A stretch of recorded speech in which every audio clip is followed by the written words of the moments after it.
Stubblefield, with Senator King on these prison issues all along. And what stems from that is corruption, cronyism, lack of transparency, lack of accountability, and those are the things we need to address. Okay, thank you. Adam, you'll get the first question. Oh, gosh. First question is, please describe the qualifications and professional experience that make you the most suitable candidate for the job. So before moving up here from Houston, Texas, I was a commercial litigation paralegal for about 15 years. And in that job, I got a behind-the-scenes view to how every kind of business you can imagine runs, their struggles, their government impedances, and the skills that are needed to translate legislation down in Little Rock. I've since transitioned into a business development role, and through that role, sales is all people work. So I think I possess a unique combination of two skills that are needed to be a legislator. It's to hear your problems from a human perspective, translate them into the legal jargon and the copy that is needed to go down to Little Rock and make something of it, and then report in reverse back to you so everybody is aware of what we're doing down there. Thank you, Brad. Yeah, when people ask me my qualifications for this, the very first thing I always say is I've never been in public office before, and I think that's the best qualification anybody running for public office can have. I bring a unique perspective.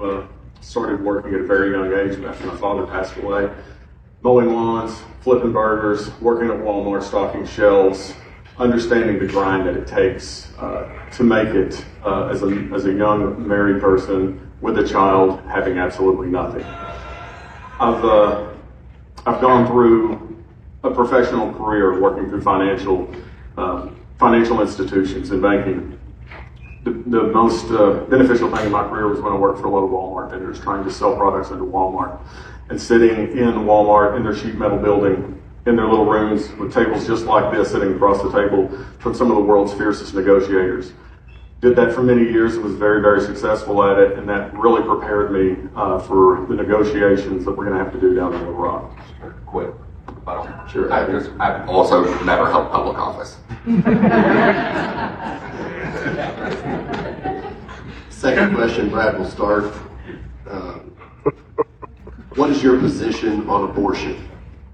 A human being is a human being. From conception to natural death, a person is a person. It's a gift from God.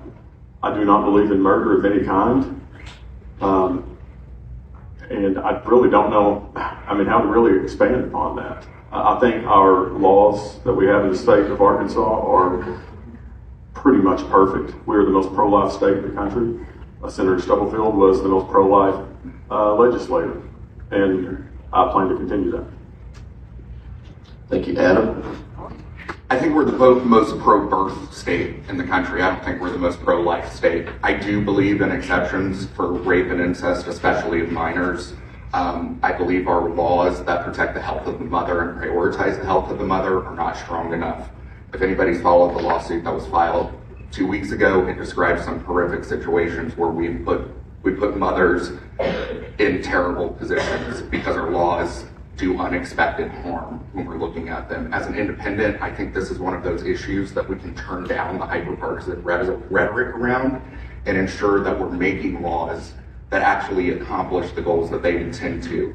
I also think we need to create more of a culture of being pro-life. I don't think we can call ourselves pro-life when we're bottom of the barrel in infant mortality, preterm labor, maternal mortality, education, and food insecurity, on and on and on and on and on. We need to do better at those things so nobody wants to have an abortion in the first place. Thank you. Whenever we start deciding who is worthy of living and who's not worthy of living, that's a slippery slope to go down, and I don't think we ever need to go there. Thank you. Next question, Adam, you'll start. What is your position on Second Amendment rights? I don't think that there are Second Amendment rights. I think we have a natural right to keep and bear arms, and the Second Amendment protects us from the government taking away those rights. and my position on the Second Amendment is reflected in Gun Owners of Arkansas support of my campaign. Thank you. Can't really say I disagree with anything that was said there. The right to protect ourselves is a God-given right. The Second Amendment is there for a reason. It's there so that the government cannot infringe upon our rights. The Second Amendment doesn't necessarily give us any rights, it just protects us from the government taking those rights away from us. We ever get into a thing, just like on the abortion thing, whenever you start dabbling in there and start saying, well, we're not going to allow this, we're not going to allow this, it just starts, when does it stop? It just keeps growing, just keeps growing, just keeps growing. We can never end up being a country in which only the government is armed. And that's the reason why the protection was put in there, to make sure that the government can never take those rights away from us, and they stay that way. Thank you. Next question, Brad, you'll start. What is your position on the LEARNS Act? The LEARNS Act has a lot of good things in it. The LEARNS Act has some things that probably need some revisions. I think the LEARNS Act was pushed through a little bit too fast. It didn't get enough feedback from teachers, from superintendents, from the people that it directly impacts. Increasing teacher pay is obviously a very good thing. Spending money on gaming chairs is obviously a very bad thing. Education is an investment. It's not an expense. That's one thing I've learned as a business owner, the difference between an expense and an investment. So there are things that we do need to correct about the LEARNS Act, but there are also a lot of very good things in there too. Teacher pay being one of those at the very top.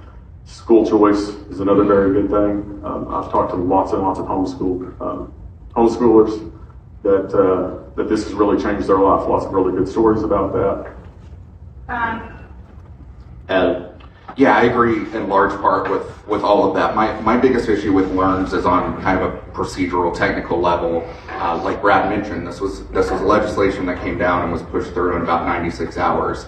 And we see that on a repeated basis with the governor's agenda for these huge omnibus packages of legislation that just get shoved through our legislature, and they create a framework of something that might be good, it might not be, but then it's left up to a pretty bureaucratic rulemaking committee to kind of flesh things out. And now we're sitting here a couple years later saying, hey, this thing's already kind of insolvent, we're giving it one-time funding.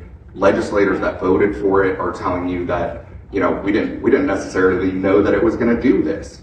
So I think we need to fix the way that we're doing those huge pieces of law changes to begin with, to keep these problems from happening on a go-forward basis.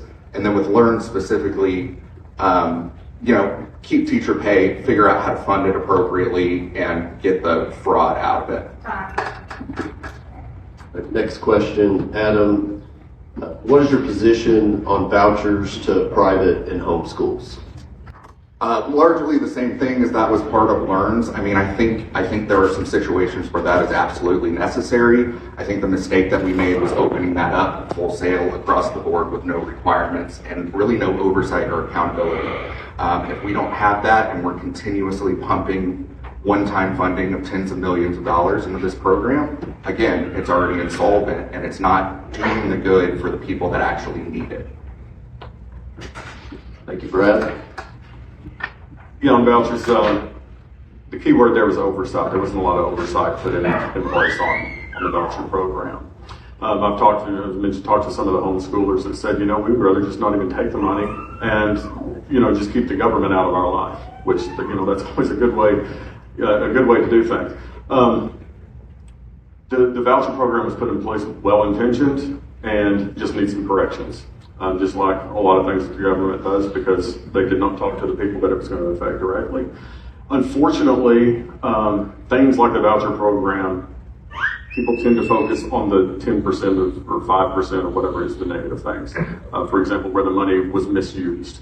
We do need to cut out the fraud and the waste out of the system. And by doing that, we put those oversights in place to make sure that it's used appropriately. Private schools, for example, we have to make sure that private schools, if they're going to get $7,000 per student, we have to make sure that next year they don't just jack up their tuition $7,000, for example. Thank you. Next question for you, Brad. No. Yeah, Brad. Do you feel like there are changes that need to be made to campaign financing? Oh, well, anytime you get money involved with anything, especially within the government, there's going to be corruption involved. And it is a very transparent process right now. We have deadlines to file for our financial reports every single month throughout the campaign season, quarterly throughout. So it is very open. You can see exactly who's giving money to who and where it's coming from. What I'm afraid of is if we tighten it too much, you're going to start begging for corruption. That's when the under the table money starts coming in. If we don't have all these reports due, if it's not open and clear, if you start putting restrictions too much on people, it just begs for corruption. Thank you. Adam? Yeah, absolutely. We need some reform. There's kind of unlimited money coming into various PACs. There's no limits on how many PACs any one entity or individual can own. This isn't directed at Brad by any means, but the amount of self-funding that we allow to go into a campaign so often determines the winner of a campaign based on who can write themselves the biggest check, and that doesn't necessarily determine who the best candidate is. On the transparency side, yes, we do file reports, but that stops at X PAC gave me money. If you want to take that a step further and actually make it transparent, you have to delve into, well, who's given that PAC money? And so often, it's just another PAC. So it's this rabbit hole of research that the voter has to do to determine who is actually funding their candidates. And if we can't solve that problem, to Brad's point, we're going to continue to have a lot of corruption across our politics. Thank you. Next question for you, Adam. What is your position on the Franklin County Prison? What ideas do you have to address this issue? He's foreign. So we'll just say against and skip to the solving a problem. This is a really interesting problem for legislators to solve because so often we're expected to go into presenting a bill, and one of the most difficult pieces of doing that is figuring out how we're going to pay for it. In this situation, we've kind of all said, hey, we need to make $1 billion investment in our carceral system. Now, what does that allow us to do? Because it's a lot of money, right? We can either try to build 3,000 beds on a mountain of rock in Franklin County, or we can build some emergency overflow relief to give our law enforcement some immediate relief from the overcrowding that we're having. And then we can listen to what law enforcement officers all over the state say. Invest in mental health, invest in reentry, invest in pretrial services, invest in drug courts, invest in these problems that fix recidivism instead of endlessly building beds, which is just a Band-Aid. Thank you. Brad?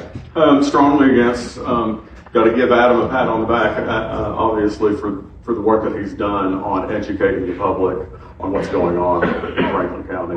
We've got a good relationship, and that relationship is going to continue after this election cycle because we're going to have to rely on each other to continue to fight it. We do need to talk about solutions because that's something that people don't talk about enough. There's $75 million appropriated for 500 beds to add on to Calico Rock a couple of years ago. That got taken away. Why?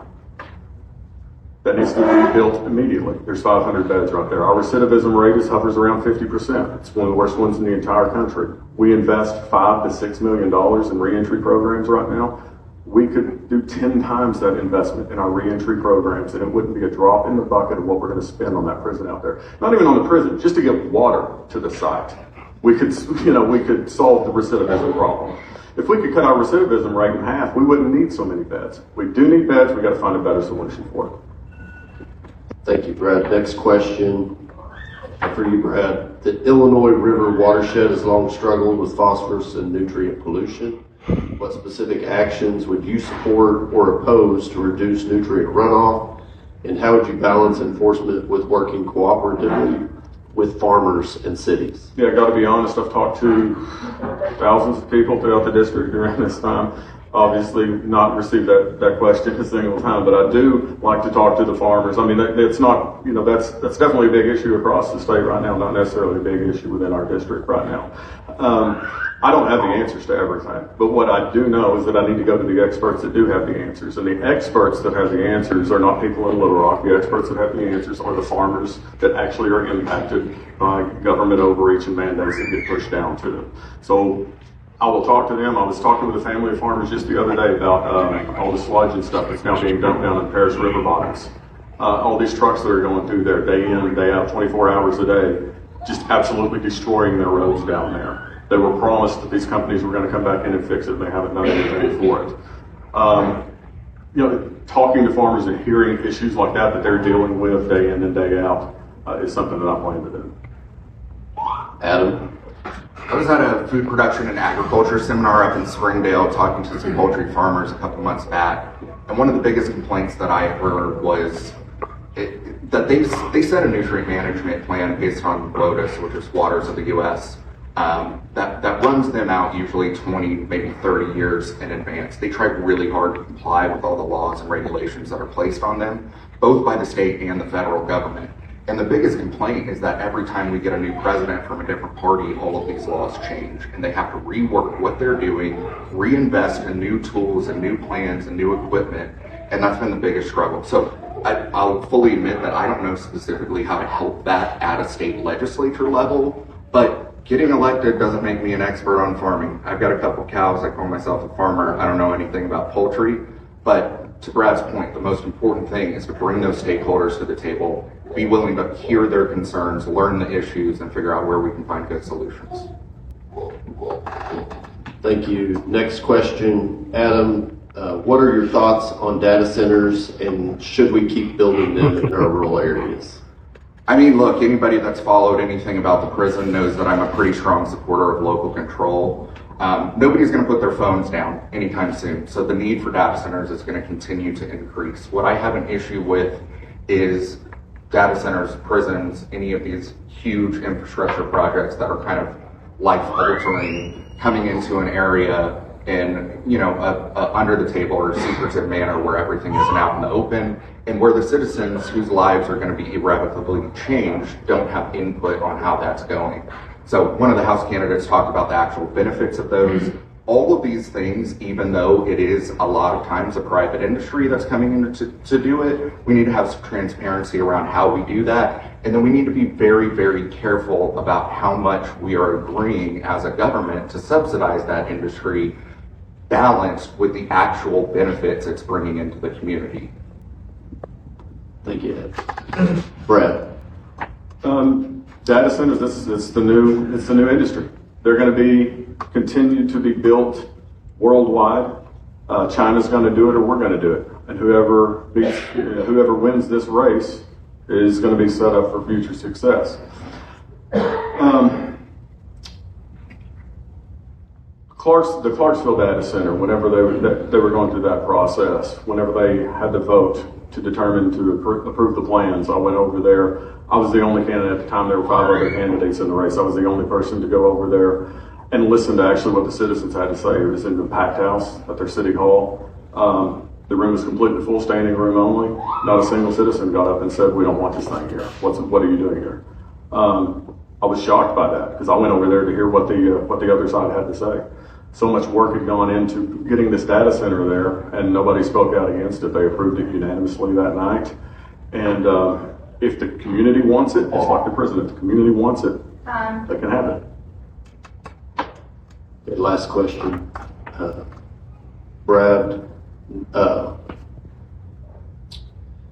name 2 objectives, a short, long term, that you hope to achieve as state senator. Short-term goal is to get another solution for the Franklin County prison. I hope to do that during this legislative session, immediately. It's going to take relationships with the other senators down in Little Rock. Insulting other people is not going to get it done. It's going to be influencing other people. That's how we're going to get it done. And that's what I've already started working on. Started working on that throughout my campaign, to make sure that when we get down there, we actually have a voice. We have a Republican supermajority down there. I'm going to be the Republican voice for this district down there. They will listen to me. They will listen to me. Can't make any promises, but we're going to fight it as best we can. That's number 1. Number 2, I want to get rid of the state income tax. I want to get rid of the state used car sales tax as quickly as we possibly can. If I'm fortunate enough to get elected and fortunate enough to get reelected by the time I'm out of office, I want to make sure that both of those things are eliminated forever from Arkansas. Thank you, Adam. Same goal on the short term, and listen, I have the advantage of already having done it. We beat funding for this project 5 times during the last legislative session. I built those relationships needed to do that. I've maintained those relationships needed to do that. On a long-term basis, you know, it's a little bit interesting because this particular election is only going to give us one general legislative session, and there's not room for a huge legislative agenda there. But what I would like to see happen is start restoring the separation of powers and the balances of powers down in Little Rock. Right now, what we see is a rampant accumulation of power in the executive, which is our governor, and the legislature, which is the closest branch of government to the people, being willing to cede that power to the governor. Ultimately, the goal needs to be for the legislature to take that power back and then cede it back to the people. That's going to take a lot of work, but that's the long-term goal. Thank you. That concludes our questions for Senate. Thanks.